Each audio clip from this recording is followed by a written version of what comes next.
Ladies and gentlemen, welcome back. It's been a whole week long. Now we come back with our program, Beyond Musical Sounds. And you see, friends, musical sounds come from musical instruments. Like?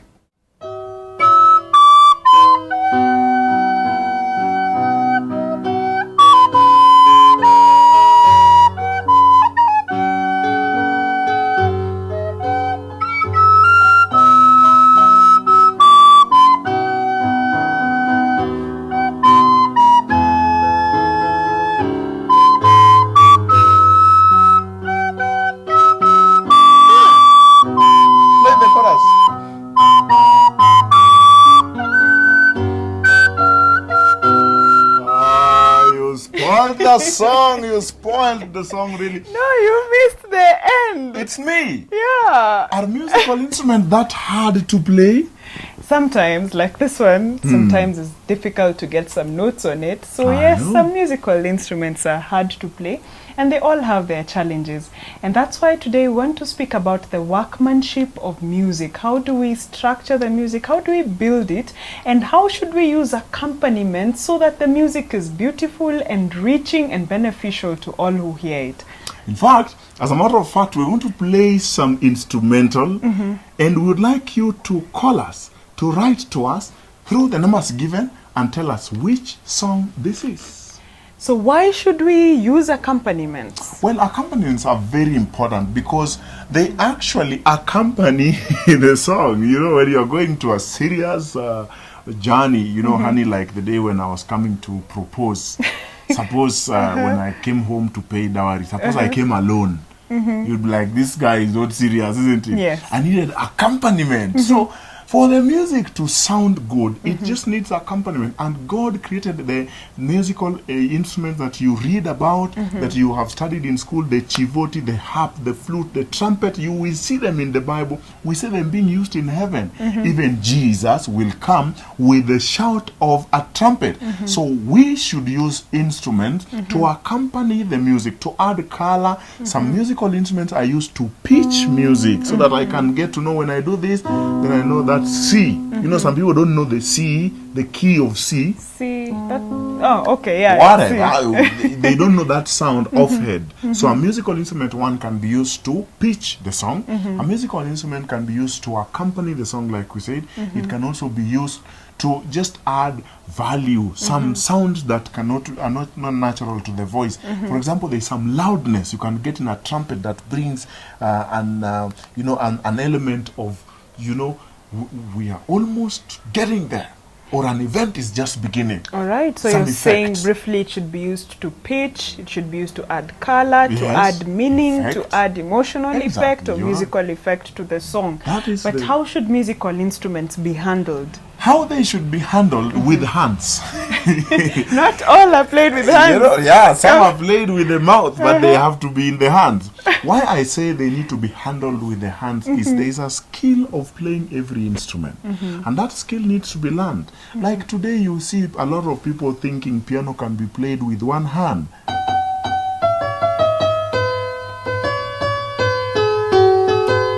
And that's not really, piano is a harmonic instrument, you know, and it needs to be played this way.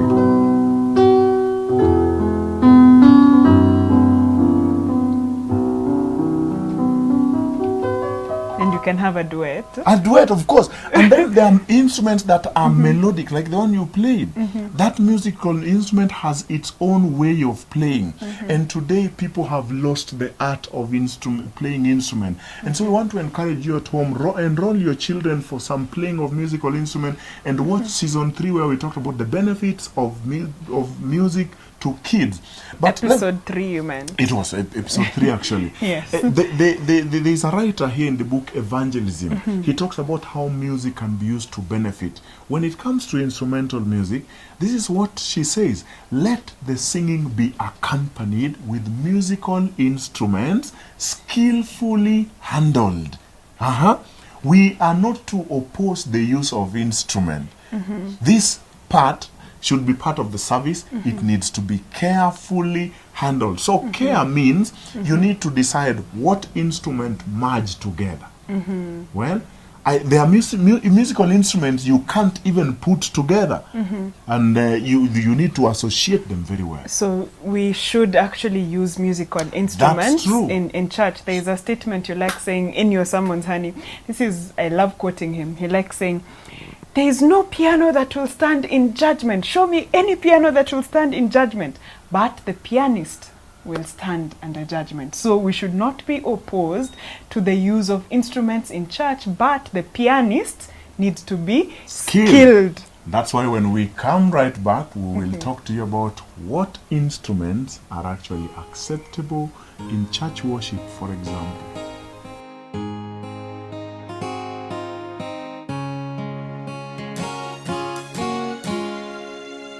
I'm only human. I'm just a man. Lord, help me believe in what I could be and all that I am. Show me the stairway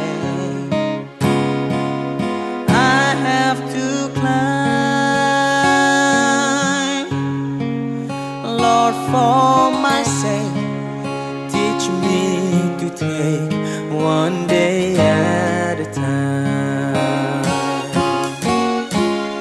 One day at a time, sweet Jesus, that's all I'm asking from you. Just give me the strength to do every day what I have to do. Yesterday's gone, sweet Jesus, and tomorrow may never be mine. Lord, help me today, show me the way, one day at a time. Do you remember when you walk among men? Well, Jesus, you know, if you're looking below, that is worse than death. Pushing and so heavy, they crowded my mind. Lord, for my sake, teach me to take one day at a time. One day at a time, sweet Jesus, that's all I'm asking from you. Just give me the strength to do every day what I have to do. Yesterday's gone, sweet Jesus, and tomorrow may never be mine. Lord, help me today, show me the way, one day at a time. One day at a time, sweet Jesus, that's all I'm asking from you. Just give me the strength to do every day what I have to do. Yesterday's gone, sweet Jesus, and tomorrow may never be mine. Lord, help me today, show me the way, one day at a time.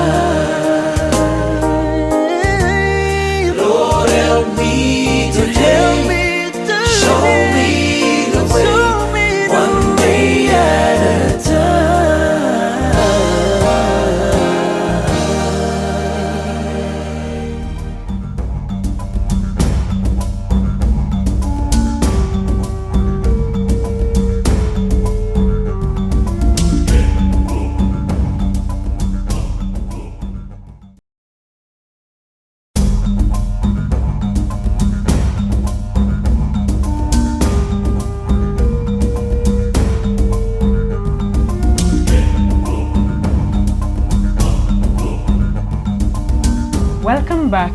Just before the break, we were discussing the workmanship of music, and in that workmanship, we're looking at how to use instruments skillfully so that our music is beneficial and it's excellent. So we asked a question just before the break that what instruments are acceptable in church? Well, when it comes to church, you must be sure that there are things that don't go into church, there are things that go in there. But that principle also should apply to even the home, because the home is where the church begins.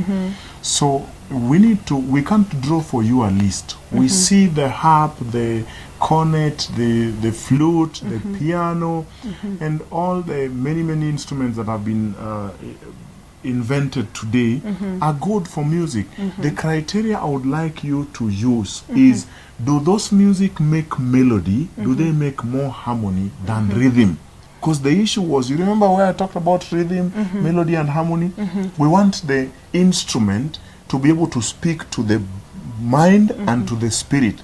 The nature of an instrument in itself can determine what is the best instrument.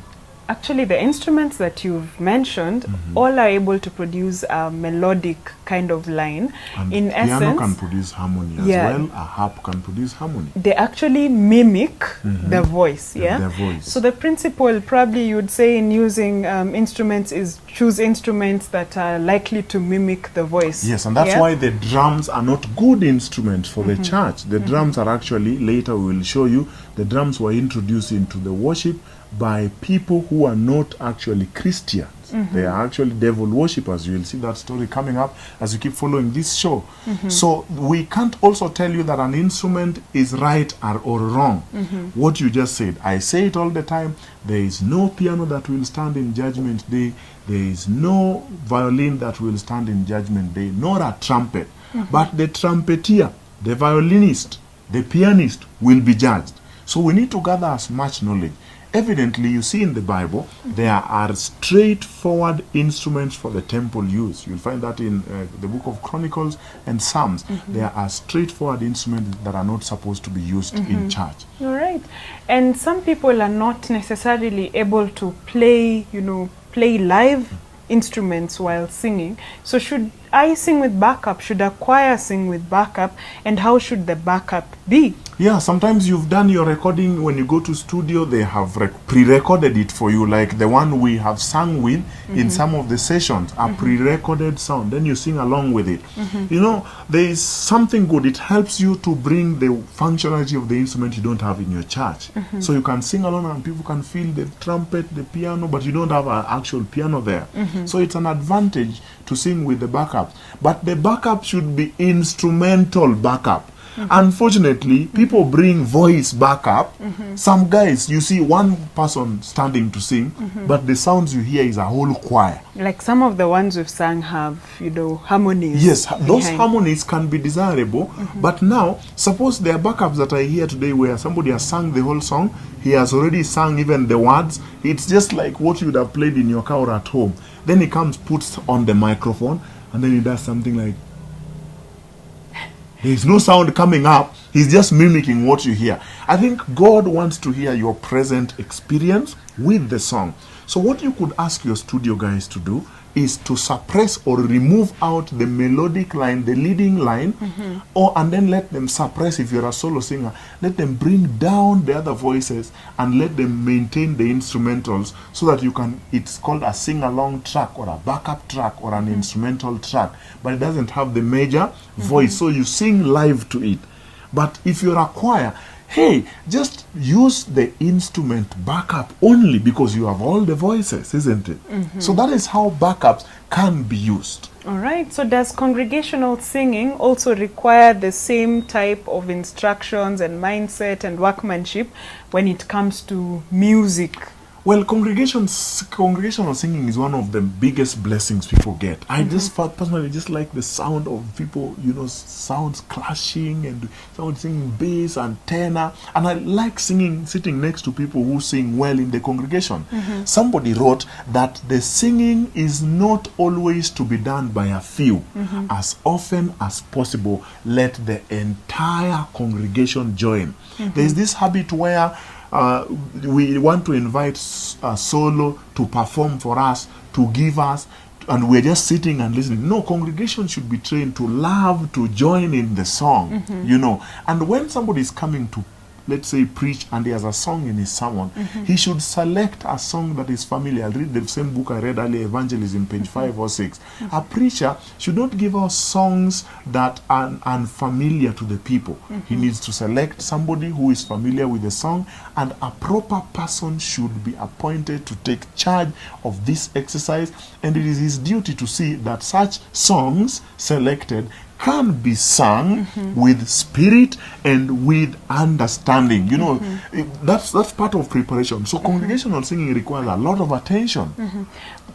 But now you'll find, like, let's say the congregation does not know the song, and of course this the statement you've just read requires that people are Know the familiar song, with the song. So what should we do? Because you'll find, you know, a church singing the same songs. You only know 10 songs in the hymn book, so you sing the same 10 songs from January to December. Well, what we can do is we use extra time away from preaching time to learn new songs. You can use the morning time just before the service or after.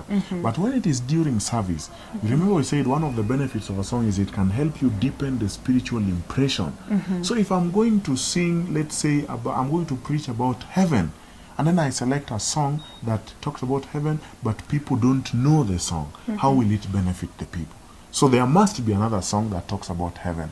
In fact, the same book, let's keep reading, it was saying singing is a part of worship of God, but in the bungling manner. That's a big word, which is often, in which it is often conducted. That means guesswork manner. It is no credit to the truth and no honor to God. There should be A system and order in this, as well as every other part of God's work. So organize a company of best singers, the writer says, whose voices can lead the congregation, not intimidate the congregation, you know, and let all who will unite with them. Let them make effort to sing harmony. You know, a lot of time you find there are 4 people in your congregation in front and they're all singing the same voice. No. We want people to sing harmony and let them practice and things like that. We need to take a break right here so that we come back with more elements that can make congregational music interesting. Do you like congregational music in your church? That's what they say. Architect of your own destiny, but all my works have been in vain. Running fast but going nowhere, when everything has failed, when I've run out of strength, I call for help, and He is faithful to deliver me. He is able if I surrender.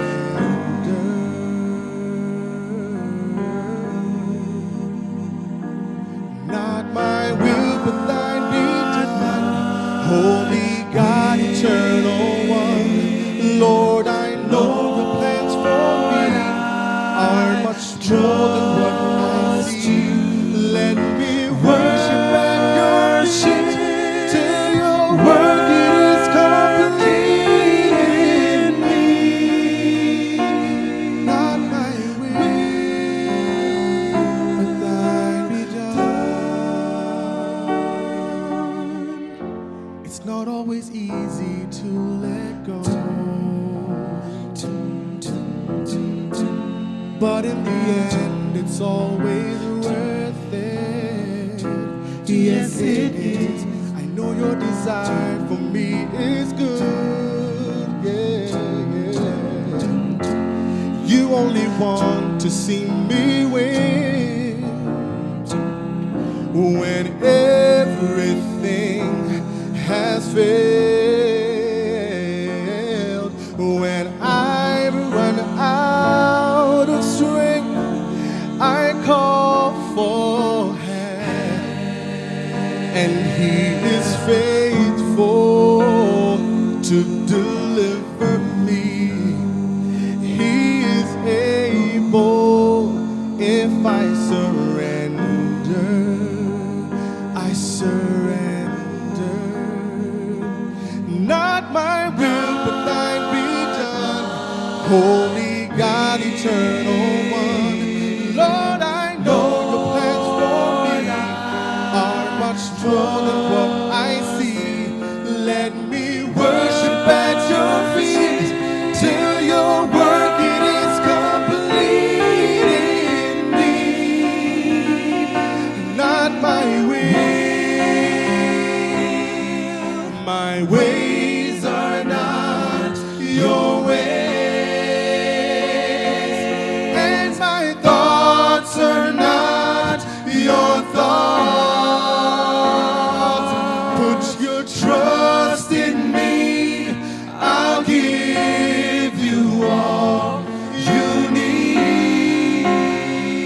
All you need. Not my will, but thine be done. Holy God, eternal one, Lord, I know your plans for me are much more than what I see. Let me worship at your feet till your work it is complete in me. Not my will. Let me worship at your feet till your work it is complete in me.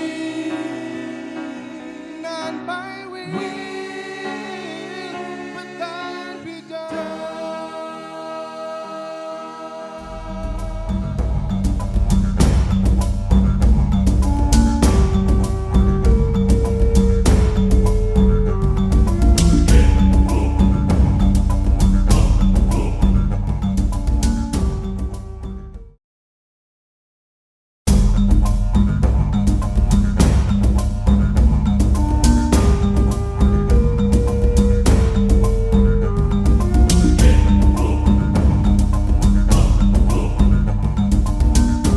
Welcome back, and just before the break we were learning much about congregational singing.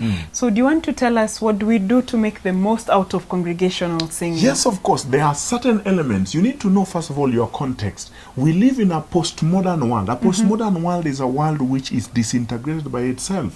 Families, people don't agree. You know, we also fight at our home, isn't it? course. So when you get to Sometimes. church, sometimes. not No, all we the time. don't fight. We Yeah. actually have intense moments of fellowship. Oh my, okay, Yes. that's fine. So, but families are broken. You know, to even find a husband and a wife agreeing the way we are agreeing on a show like this, the husband would let the wife do it alone. When you come to church, you want people to be united. So the song leader is the symbol of unity. He wants to collect people around praise, around God. So you want to consider what community are you working for. Secondly, you need heart preparation as a singer. If you're going to lead the congregation, your heart needs to be easily able to connect with God. You know, if you are, you're struggling with your personal sins and your issues, you may just want to sit and be blessed. You want to go there when all wrongs have been righted and you want to call people to God. Then there are also personal preparations, the choice of songs. What songs do you listen to during the week? How do you look? Do you want to attract people to yourself, or you want to attract people to God? You know, John said, he must increase and I must Also, sometimes decrease. the look of the chorister if you affects come with people. mohawk, you think I'll be listening to the song. And those green hair, yellow, you know, well, we can't prescribe, but we want attention to be drawn to God, not to the song. Then you want to also do what we call technical preparation. You want to have a book that can help you find the key of the song. You want to know, where the pianist is, how he will key the song. You need to know what the words say, what are the themes in that song, what other songs can be sung with that song. What other tunes can be used to sing the same song? So technical preparations are important. We also talked about the instrumentalist. You know, he also needs to prepare. He's part of the singing. He needs to check his volume, his skill. He needs to lead in the key, setting up the mood. He needs to play the intros and let the members sing the other part. Then we also need silence. You know, today there are instrumentalists who will never keep quiet. When there is some quietness, he just continues. You know, the announcement is going on. He's playing some funny thing. Silence is part of music. That's why we have pauses. And then he can also do what we call transposition, a change of key, which adds interest to the music. So at what points is it appropriate for the instrumentalist to keep playing in the background? Well, maybe in times of meditation, when on recessional, when they're leaving the church and things like that. But let's talk about also other factors like the PA system. We talked about the quality of the sound. The sound from the PA system should mimic my sound as usual. If I talk bass, it should bring bass. There are these guys who are thin, and you know they can't sing bass, they can't talk bass. Then they come and add the bass part, and when it talks, you feel it's a lot of bass. That's not very good. You know, consider also aesthetics when you're doing your PA system, like microphone stand. It needs to be neat and good cabling. Eliminate feedback, you know, and you know, PA system guys are usually part of the singing. People don't think it is until you arrive and you realize they are not there. They need to come early. They also need to be reverent and check on their looks. So there are these PA system guys who just keep pressing a button, then they press another one. I don't know what spirit pokes them when the sound is quiet, and then they come and, you know, and things like that. They need to pray about their impulses. They need also easy worship. Do we use easy worship in most of our churches? Yeah, easy worship is a software that just assists the service to go on. They need to check the font, the kind of pictures they use. I've seen some absurd pictures. And then sometimes you put announcement on the timeline. I think that is double attention. Just let the song end and then then use a thematic screensaver. But the easy worship is not a replacement for. You don't use easy worship at home, do we? We need to have our books, isn't it? Yeah. We need to have our books at home. You also mentioned things to do with font, and you know, one of the things you taught me, honey, was how to make fonts for PowerPoints. You know, like you want to use a brighter screen during the day with black you know, fonts. Backgrounds, fonts. Yeah, and at night you want to use white words on a dark screen, especially in the evening, because sometimes it's a challenge for people who can't see well and they really want to sing, but the fonts are disturbing. I think we need to sing a song of our own composition. We need to talk about composition here. We'll come back with a little more nuggets on congregational singing, where we'll talk about, again, I think we talked about the instrumentalists. We can just leave this. But we needed to talk about announcements, choruses, teamwork, and things like voice culture. But before that, we had a song we actually composed. What is the place of composition in our music today? Well, you'd probably let us know, how should we compose? What do you think? It's important to compose a song because you need to write it down. That's what our forefathers used, the people who went ahead of us. So people today can sing it. That art today is lost.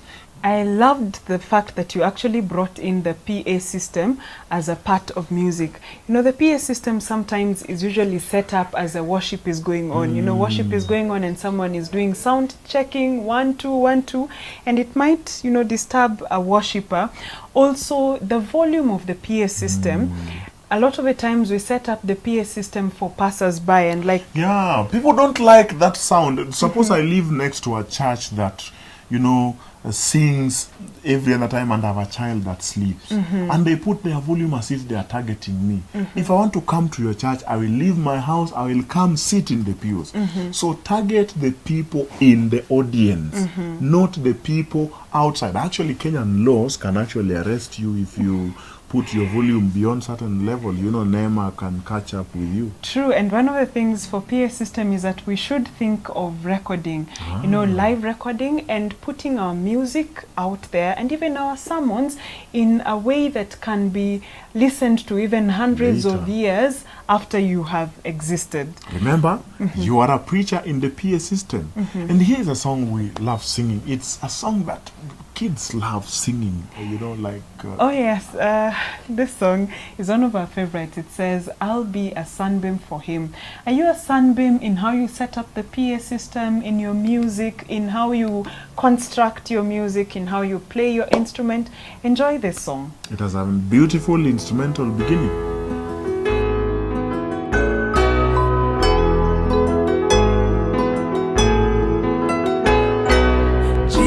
Jesus wants me for a sunbeam to shine for Him each day.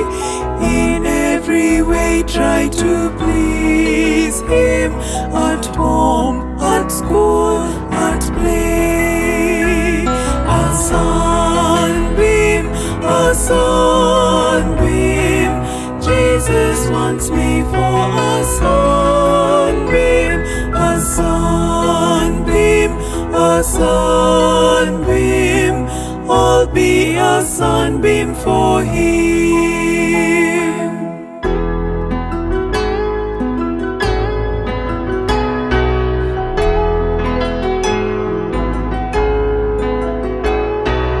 Jesus wants me to be loving and kind to all I see, showing how pleasant and happy His little one can be. A sunbeam, a sunbeam. Jesus wants me for a sunbeam, a sunbeam, a sunbeam. I'll be a sunbeam for Him. A sunbeam, a sunbeam. Jesus wants me for a sunbeam, a sunbeam, a sunbeam. I'll be a sunbeam for Him. A sunbeam, a sunbeam. Jesus wants me for